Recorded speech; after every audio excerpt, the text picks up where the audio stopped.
Today is December 13th, 2010, and my name is Marty Dick.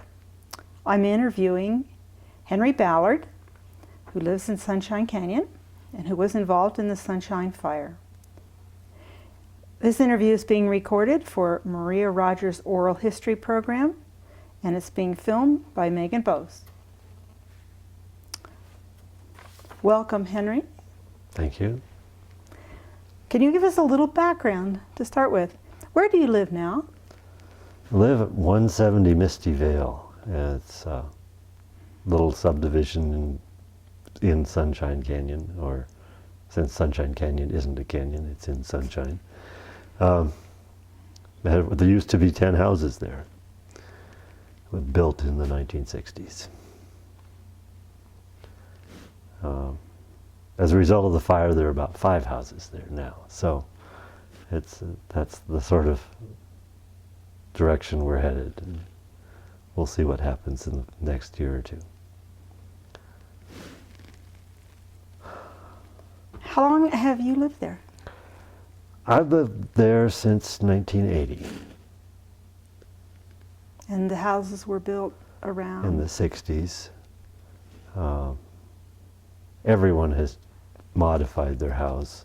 Some of them, one of them had burnt down before and been rebuilt, and everyone's added things, and so they no longer look the same. Most of them used to be all the same floor plan, and you could walk into your neighbor's house and say, "Oh, I recognize this," but it's not that way anymore. What's the square footage originally, and what's it approximately now for? The houses were all about 900 square feet. Basic 2 bedrooms, bath, and kitchen, living room. And I think probably everyone's doubled that, possibly up to tripled, just because they needed more space and had gotten a bargain by getting that small house, and could therefore go and do something else, add on. We went to about 2,400. Did a lot of that work, interior work, by myself, but so basically your some house. of it's done. Yeah, I feel a lot of ownership of that house because I did a lot of work. How's Misty Vale related to the other homes in the town of Sunshine? It's an interesting question. I think, some developer really did get Misty Vale and platted it and built 8 or 9, 10 homes right there, pretty close together, small acreage, not by town standards. Our lot's 1.7, but none of those 40-acre plots that are the style these days, and it's very close to the schoolhouse, which is one of the historic buildings, practically the only obvious historic building, and it's close to a couple other old places. So it's pretty close to the town of Sunshine, which actually, at one point had several thousand people and stretched quite a ways along the roads up there.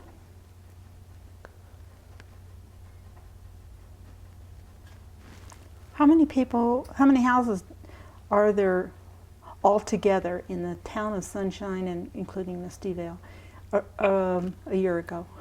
A year ago. Yeah. There must be, I guess, I haven't counted lately, it's hard to say. Half of our fire district maybe is on County Road 83 or Misty Vale, Whispering Pines, and that's the extended neighborhood. And that would mean it's 90 houses or something like that.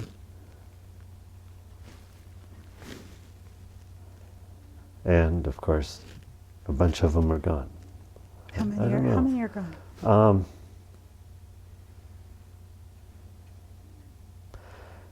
In that neighborhood, it might be about a dozen. Most of the big stuff was high on Sunshine Canyon Drive. Yeah. That it just took out everything. But Are more than half of the houses standing there along County Road 83? yeah, yeah. The big firestorm did not sweep through County Road 83 the way it came through up the ridge next to Sunshine Canyon Drive, and so it was more the ground fire the next day or two that crept around and found some places that weren't very well protected from that, and without anyone there to notice, they went. And that's what happened to our garage. It was a ground fire. It wasn't the big ground fire sweeping through the first day, which is pretty strange because our garage is right in the middle of 4 houses that were untouched. But the fact that our house and our neighbor's house are untouched is largely due to the firefighters that did get there while the garage started and said, well, we can't save the garage. We can protect the houses and keep it from going crazy from here. I got the feeling that is very similar to what happened in some of those other houses, but I'm not sure because I don't know if anyone was there to see. Some of the houses are just, we were asking questions afterwards. When did that one burn? And people didn't necessarily know. And some, like your garage, went the second day. Yeah, that was the second morning, and you just have to say both that it's unfortunate that the fire was creeping around and could have been stopped rather simply, but also fortunate that somebody did notice it and kept it from spreading to the houses. So we feel lucky and unlucky.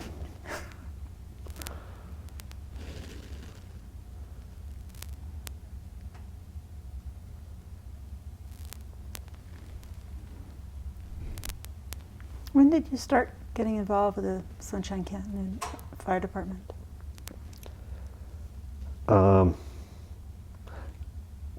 I was mostly getting involved in 1986.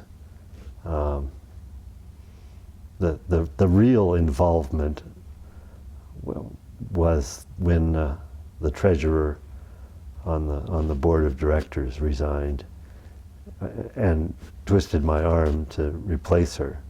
So when you do that, you're in it deep right away. But I also realized that if I was tying myself to the fire department, and I recognized how few firefighters there were, that perhaps I should really get serious about that end of the business too. And so I started to do at least the local training, and within a couple years I got the structure firefighter training, and then the wildfire training. And it was pretty slow for a while. There weren't very many fires. It was pretty relaxed, which was a good thing because I actually had a job back then. didn't have a lot of time to devote to all the fire stuff, which can take as much time as you let it. So there's certain of the split between learning what's going on in your local district, and then there are the real classes, the structured fire, firefighter 1 and 2, learn how to ladder a building and go into the building with the self-contained breathing apparatus on, and withstand the high temperatures and find out what that's all about. And then there's the other track of how to deal with forest fires, and then there's the sort of mixed track of urban interface, which is what to do about forest fires that are right there next to your house, where it's not just a simple forest. It's a simple forest with some big values attached to it, and possibly people, and you can't just light a backfire and let it burn back and run into the fire and say, oh, no problem. So it was quite a few years of learning all these things, and seeing the people in the forest, in the department, change around me and come and go. Eventually,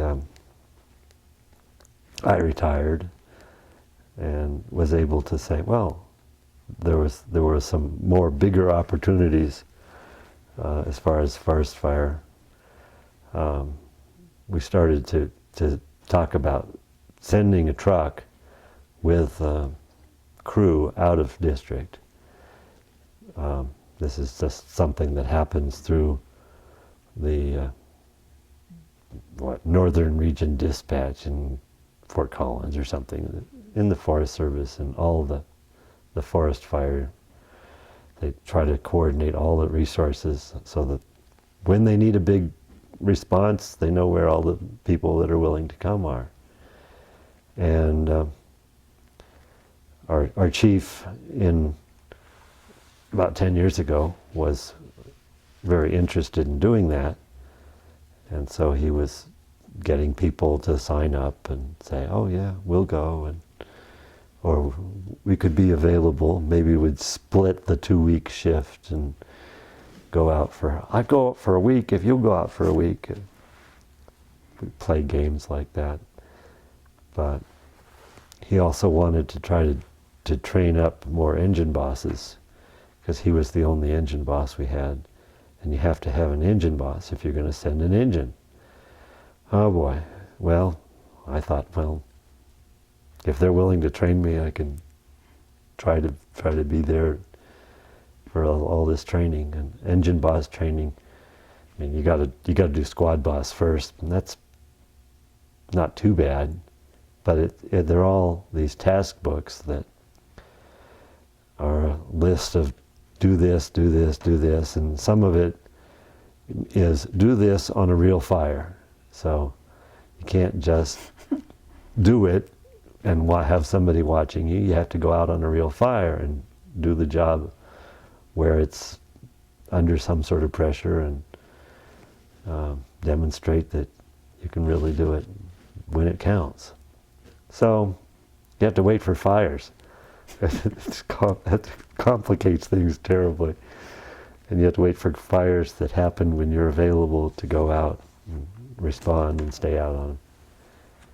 I didn't think it was going to work. We'd go a couple years, and 1 year you go out and the fire's too crazy to get any chance to sit back and do some of those tasks that you have to sort of have some spare time. And if you're running around really putting out fire, you just don't have time to to think about which tasks need to be done and which tasks you haven't had signed off yet. So it's a challenge getting through these things. I mean, these are the same task books that the Forest Service employees go through, but of course they can actually do it on everything but the fire tasks, on just everyday activities. Mm-hmm. Let's work through some of those things. Oh, well, we just had to wait for real fires, and that just, I don't know, it took 3 years to get through it, and we were lucky that we had a fire to say, oh, before the task book runs out, you were supposed to do it in 3 years. And then you'd have to either plead for forgiveness for extending it or something. Anyway, I had a knack for being out of town when fires happened and say, "Oh, sorry, I can't be there." I would watch fires from far away. Sometimes you see them on the TV. Oh, the boulder's burning. Oh, great. But jeez. But we got some interesting dispatches.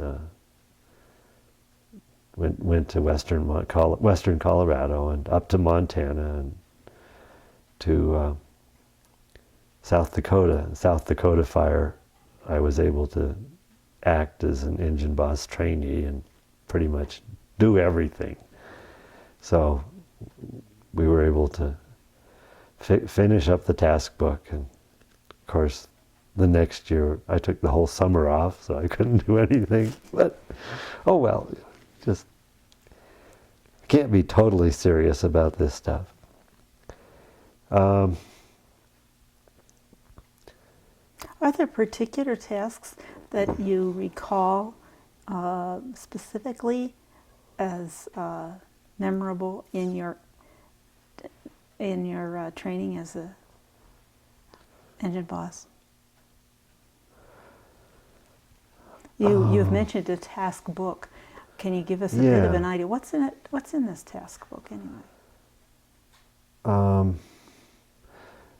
Well, some of the things that absolutely have to be done on a real fire are things that you don't simulate anywhere else. I think actually signing into a fire, no, you don't have a sign-up desk except at a real fire, where you check in and get processed. And the other end of that is demob, where you're getting sent home. I mean, unless it's a real fire, there's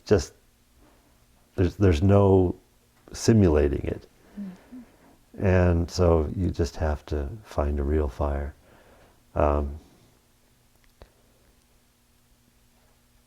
I think that a lot of the basic stuff, which is just run the truck, see that you have decent rapport with your crew and stuff, doesn't matter so much. But it's been several years, and I don't remember very, very well. Even just squad boss, one of the things you had to do is act as a lookout on a fire, and that's like take the whole day and be out there doing the weather checks and radioing them in and watching fire activity. If I did this on a controlled burn. Mm-hmm. So if you have a controlled burn, it's not so exciting. Hopefully, you never know. Some of them get pretty exciting, but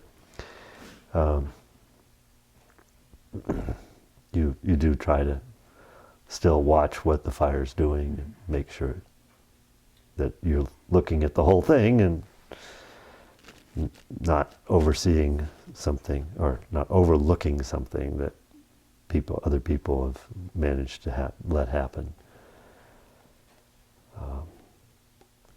lookouts are a very important part of this whole thing. And so it's good to have an appreciation for that end of the business. Some of us don't get a chance to do that very often. So it has to be arranged. We had to just go to a fire saying, what I want to do on this fire is be a lookout.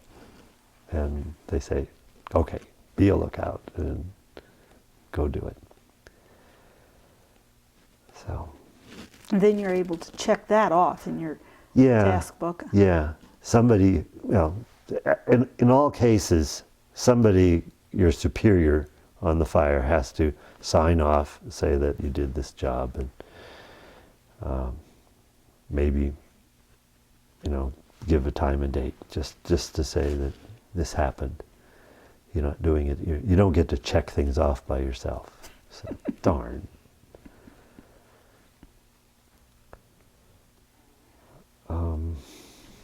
What's next? Were you a fire boss in the Sunshine Canyon Fire? Well, Sunshine Canyon Fire, Fourmile Canyon Fire. I mean, let's call it by the real name. The real name. Okay. Maybe we should start actually with how did you first hear about the fire, and then what happened? So I was trying not to be in town when the fire started. We'd gone, my wife and I had gone to Pueblo, where her folks are, and it was Labor Day weekend. I mean, it's natural, you do something exciting on weekend. So we were down there, and our son had come into town, so it was a little bit of a family reunion.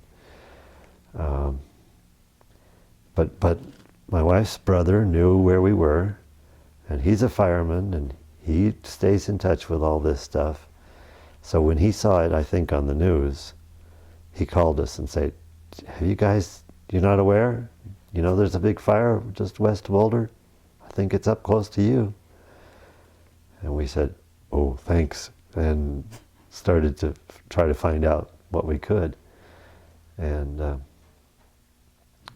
what happened was my son pulled up some pictures that one of our fellow firefighters had taken early in the fire, and he posted them on Facebook or something, and he could look at those on his mobile phone. Whoa, look at this. It looked entirely too real, very big. And I said, well, maybe this is my chance. I'm not so far from home, and this looks like it'll last more than just 2 hours where you can't get there in time to do anything. And if this is the big one, then I should go home. And I tried to call the chief up here, and he rather agreed. It was pretty hectic. So I pretty much packed up and came home and tried to see if I could get on the fire. Of course, didn't have my fire gear, and we'd already been evacuated. I couldn't actually evacuate, couldn't go home. Might have been able to arrange to, but it was pretty ugly up here that first day, so it might not have been a good idea to try to go home. And though we now know that at least the house was still there, and even the garage was still there then, and so it would be a question of would there have been real excitement driving along the road to get there? Well,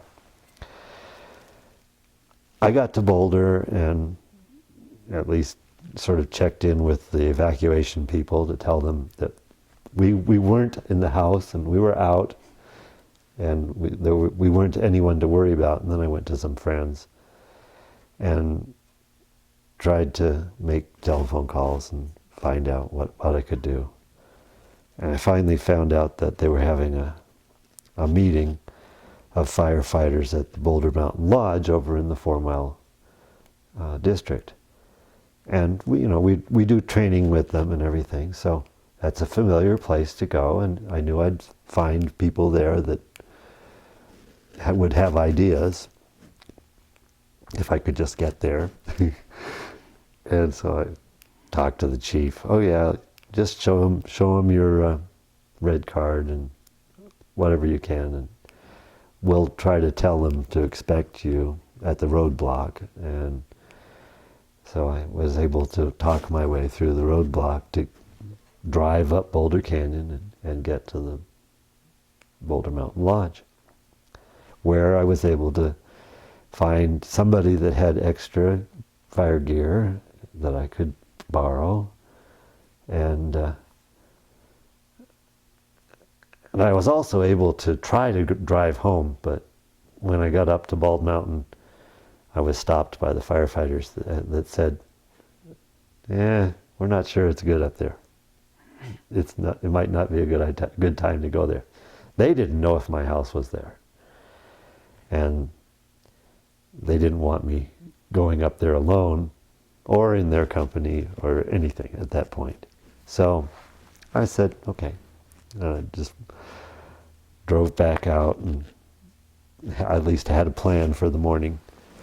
And so I was able to be an engine boss on the fire for the next 7 days.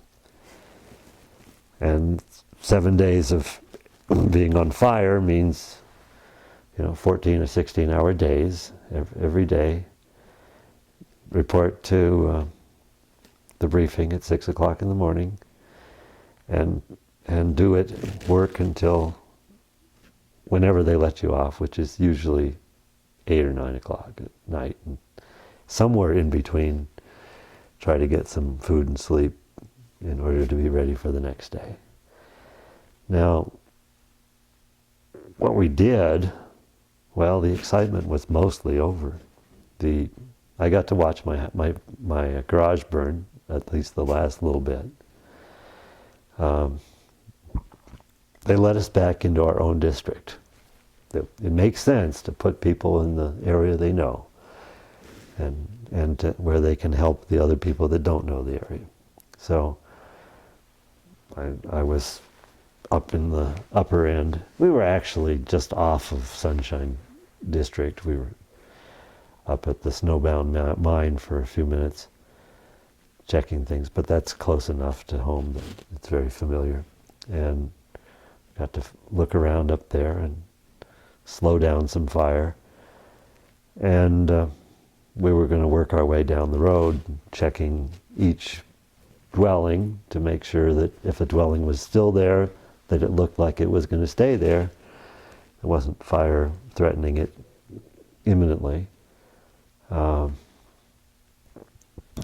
sort of, if there was no dwelling there where there used to be, well, note that and figure out, we don't need to worry about that one anymore.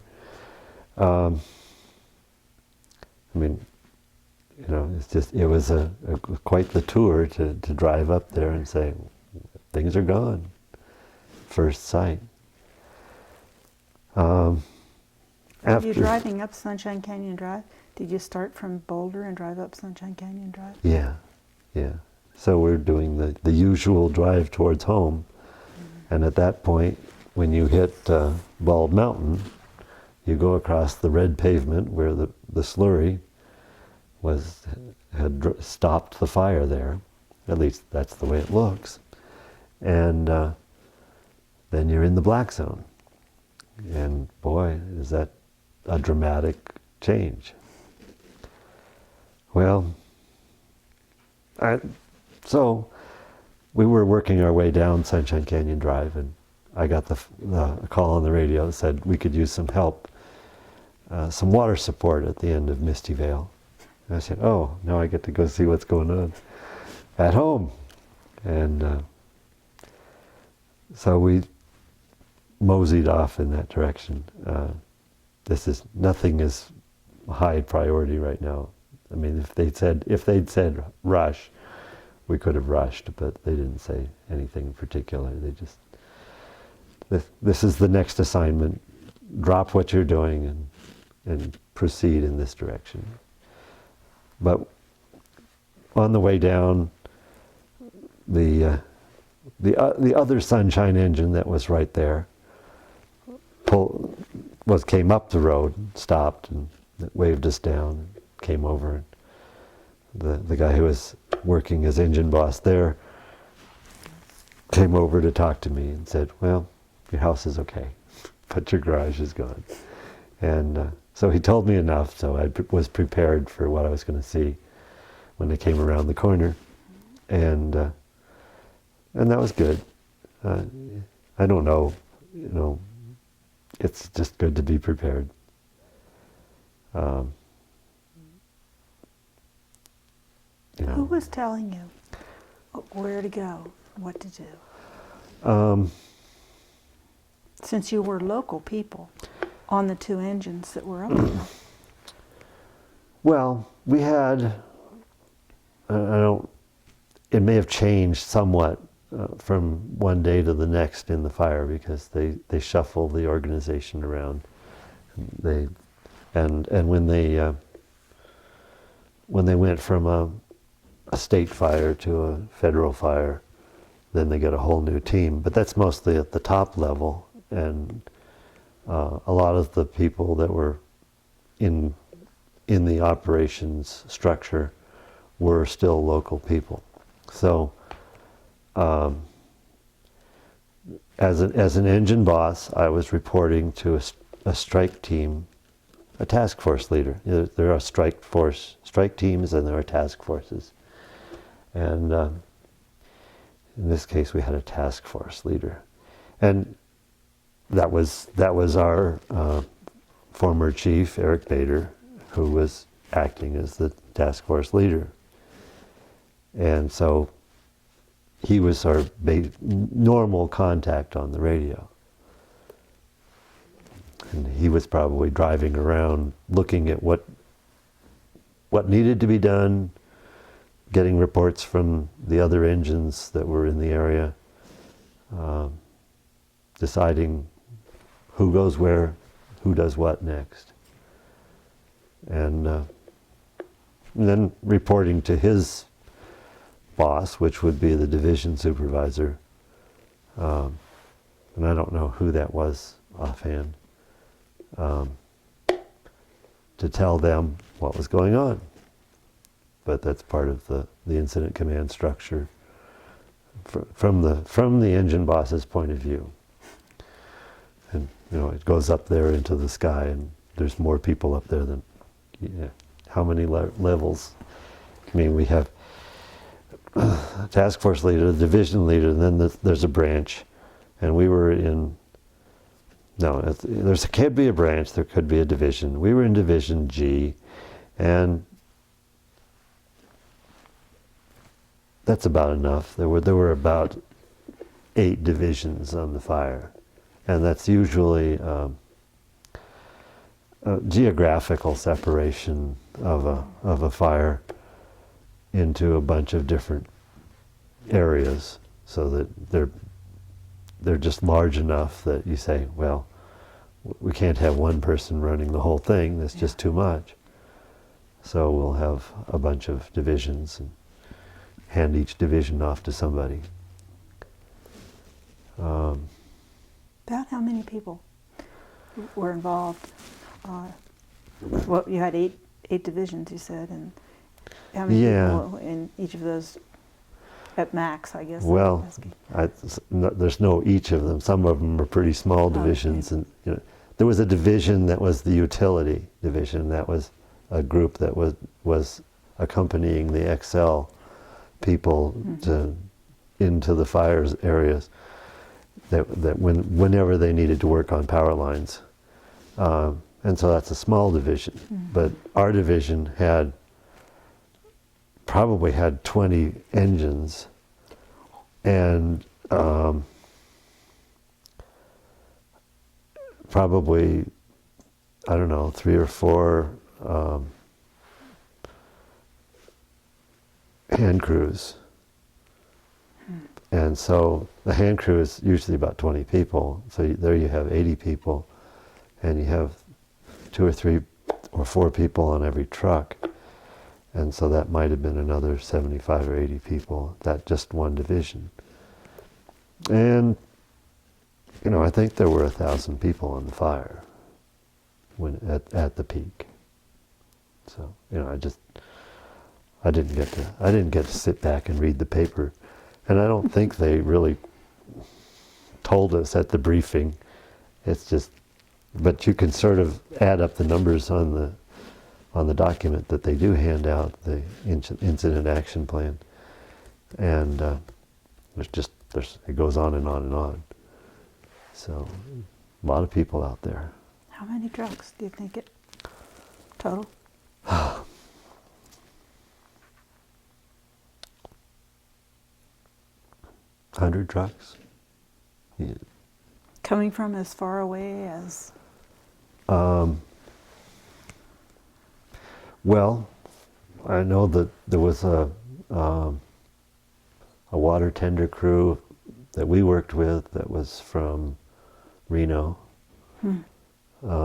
another from South Dakota, and the nice thing about this fire, as far as the fire world, was that nothing else was happening. So all these other resources were available, and they were happy to come. It wasn't a big fire year, except in our district, and so. There was no real problem getting resources. This can be a problem some years, because if there are fires everywhere, they're scraping the resources everywhere they can find them, and they'll ship them all over the country. But in this case, people were happy to get the assignment. A lot of people live on that sort of thing, because those guys are the pros. They're just waiting for these assignments, and when it comes, they're ready. Of course, they're also paid fairly well. Everyone is paid. Talk about that. Well, when the state and then the federal management takes over the fire, they start paying everyone. In general, if you respond to a fire, you're supposed to assume that the first shift, 12, 16, some magic number of hours, is volunteer. But if it's a big incident and somebody starts taking over the incident, they start paying. And that's part of the agreement. It's a little bit weird when the fire is in your own district. You don't get the formal request to respond and through dispatch. You're there, and you can hardly help fighting the fire, because what else is there to do? You've been evacuated from your home, and it's the obvious thing to do at that point. But it does soften the blow to think that you're getting paid for spending all that time out there. You're right there with all the other guys that are being paid. Yeah. So it's nice that you're not being singled out. Oh, you're a local. You don't have to. Anyway. Where was this? Where was the headquarters of the command? Incident Command was at the new Boulder Fire Training Center, which is out by Boulder Reservoir. And they've just finished that new training center in July or so. I hadn't even been there before I had to report out there for the briefing. The first morning briefing was South Boulder UCU campus, actually. They hadn't moved out to the fire training center, but by the second day. I think maybe that was when they became a federal fire, and they looked for a bigger place to put all those trucks and camps and where to put up their kitchen, all the showers, all the stuff that they bring in on a big fire. Which is pretty amazing to see what goes with a big fire. You know, they have a semi that has a kitchen in it. You know, they can crank out meals for lots of people who have no time to eat, want to eat now and take their shower and go to bed, and get back up in the morning and eat again. The semi that has the showers in it, which is another cute facility. They've got it all figured out. It's nice when they've got it. Sometimes it doesn't get there for a couple days. That's called initial action. When you're first fighting a fire, you do the best you can with what you got. And the people in charge will try to get you food and try to get you a place to stay and try to get you rest, but who knows? Whatever happens, happens. And we had people, I know one Gold Hill firefighter said he was up for at least 35 hours straight, you know, at which point he was dead on his feet, and if he just slowed down, he would go to sleep. You know. So it was crazy. Yeah. So you get lots of crazy stories like that that's going on. One of our engines was out from the first day until the second day, and I don't even know if we knew where it was. Midway through that second day, it showed up back at our station. The guys said, "We're done." They'd had it. They'd been on it for 24 hours straight, maybe 26, I don't know, but they were tired. Well, one of them was tired. He was ready to quit. And the other one was ready to, maybe just a couple more hours. So we switched trucks. I took over that truck, and he joined us, and we finished out a few more hours of that day before he went home. We were very loose about who was on the trucks in our group. How many people are customarily on a truck from Sunshine? Well, we try to put 4 people on our big truck, 4501, and usually 3 people on the brush truck, 4532. That's especially because it doesn't have a full back seat. It's a stretch to try to put 2 people back there. But I think we did some of the time. If we had 4 people that wanted to work, and that was the truck that was going to be going, we would do it. You mentioned taking the truck back to the station. There was a station?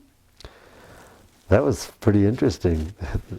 I heard early reports that that Station 2 had been burnt, and a lot of people believed that for a long time.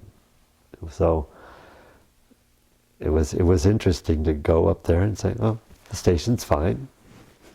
As we went through the district, you're looking at what survived and what didn't, and wondering, what made the difference? How did this fire behave? That it just totally ripped through some houses and left nothing but fine ash, and other places there are green trees and nothing, and things that are just untouched. The Sunshine Station 2 sits close to the ridge, but it's back from the top of the ridge, where it crests over, and I think that the fire just blew right off the top, and then it crept around in various places and did burn a lot of the trees and the ground near the station. Sooner or later, I'm not sure when that all happened, but with that station, a station has some advantages. It's got a big parking apron that meant that there wasn't a lot of heavy fuels in the direction the fire was coming from. That protected it.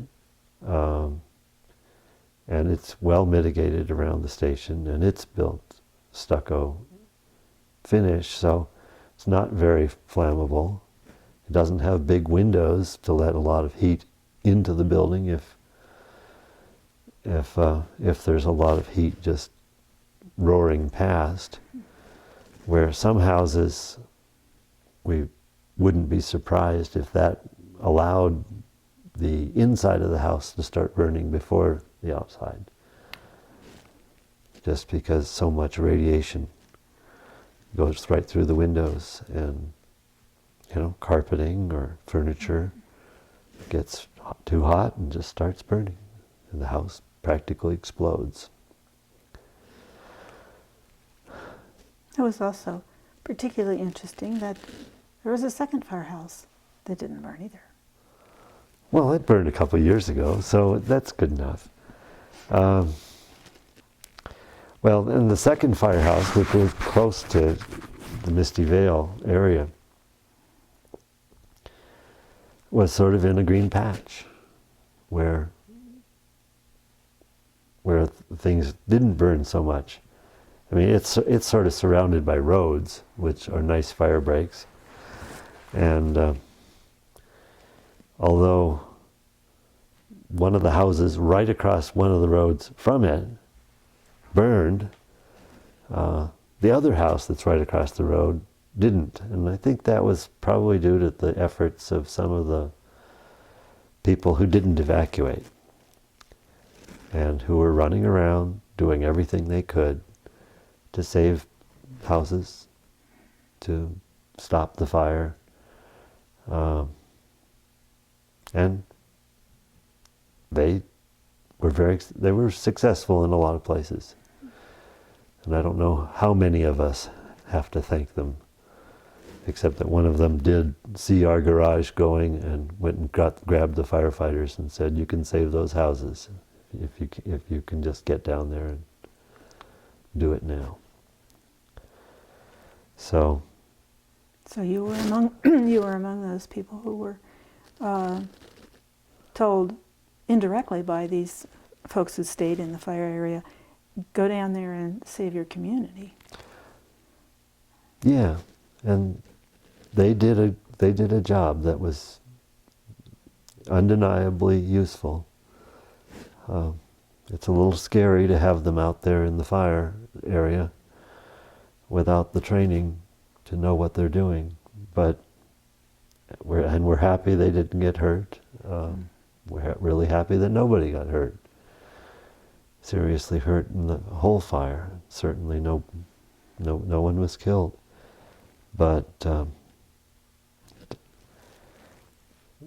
everything that went on in that couple of days, there's a lot of wild stories, and we'll never know exactly who did what, where, what made a difference. Just putting all the pieces together is really tough.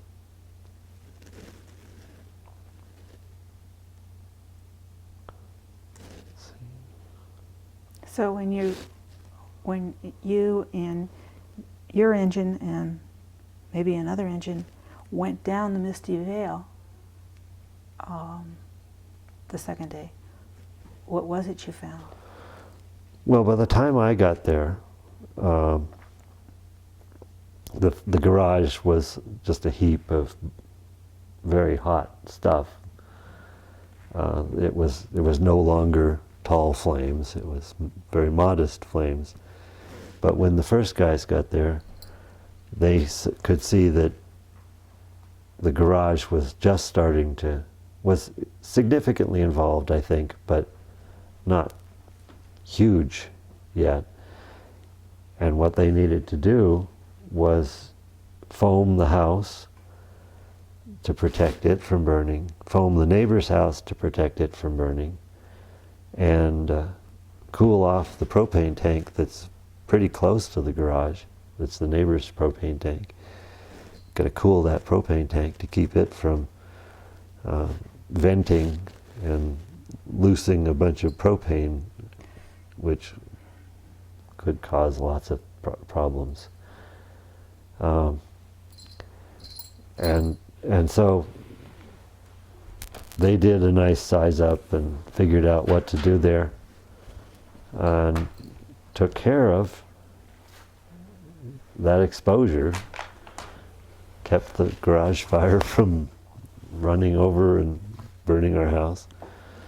We lost a couple windows, probably when the cool foam hit the hot windows and cracked them, but pretty minor damage.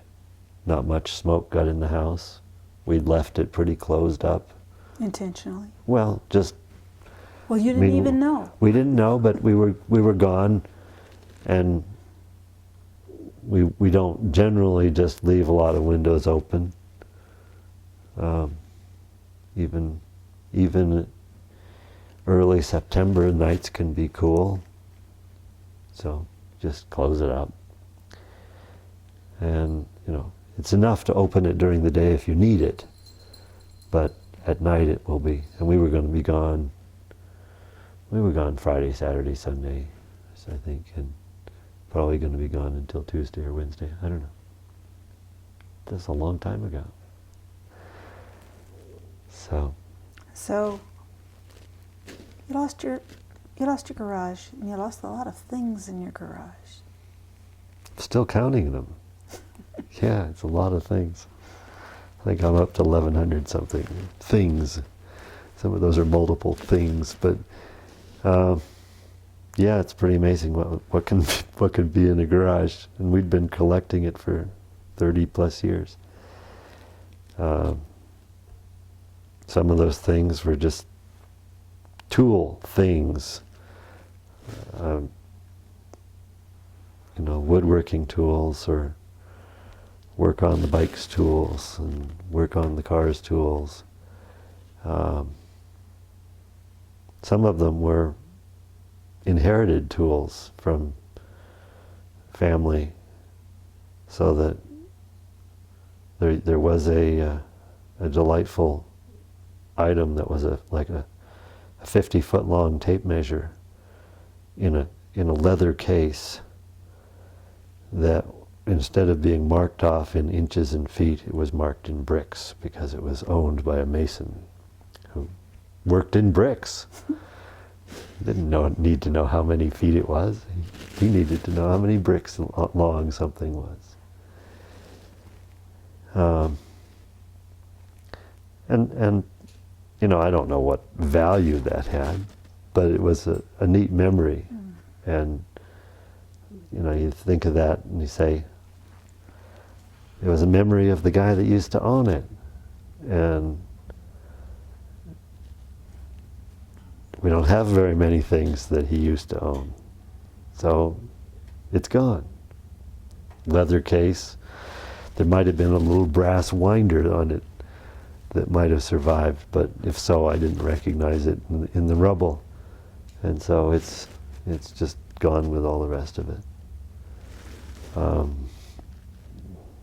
We collected, sifted through that rubble in order to find all those pieces, and recognizable tools. Anything that's steel is pretty recognizable. Sometimes they get warped, and if it's a tool, it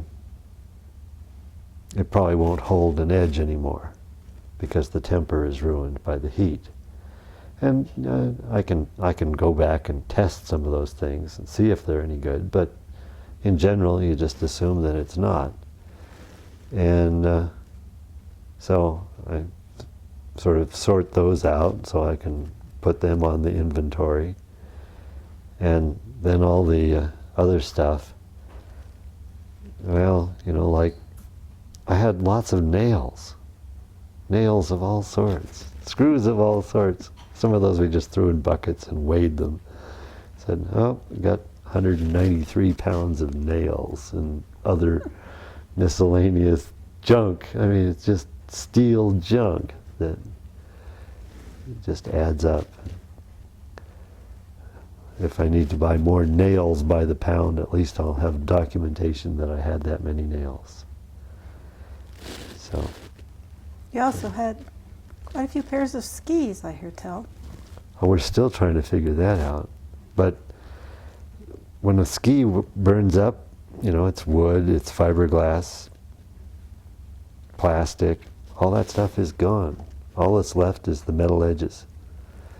And of course, if you have the Nordic skis don't have metal edges, so there's nothing left. And we're still wondering exactly how many of those we had, because we don't let go of things like that very easily. And we keep going back and using them every now and then for old time's sake. There were probably 3 or 4 pairs of wooden Nordic skis, not to mention all of the rather new ones. So, no, I counted 80 metal edges. That means there were 20 skis, 20 pairs of skis out there with edges, and then more. And So, what did you do with those metal edges? well, I have them. I haven't parted with the metal edges yet. I figure that that's an art piece that I've taken a lot of pictures under various circumstances of my metal edge collection that they look very good in the dark with the flash of the camera on them. I've got them standing up in a white plastic bucket, all tied together, sort of a smokestack of metal edges. But you know, I'm not sure what the ultimate thing is. I mean, they'd be great for art. They'll bend in all sorts of any direction you want. So we could make almost anything out of them that we wanted to. If we just had some inspiration. And you've made something positive out of something very negative. Well, it's amusing. I don't know yet that whether anything positive will come out of it, really positive will come out of it. But you know, we've talked about putting a quiz on Facebook saying, how many pairs of skis did the Ballards have in that garage? And giving them a picture as a clue that has not only the whole metal edge collection, but all of the pieces of bindings, which is the other thing that does survive. And there's just, the garage floor is clean, but there's this array of binding parts, all the 3-pin bindings, all of the, it's just. And so what is to become of the remnants of the garage? Are you planning to rebuild? We've got an application for a building plan. It's in the county now. So, yeah, we hope to start in a few weeks. So, you're starting over. Well, we just can't imagine living there without a garage to store all our stuff in. It doesn't fit gracefully inside the house. So. Well, you've certainly given us so many different views of your perspective of the fire. We really appreciate it. Sure. Thank you. Yeah.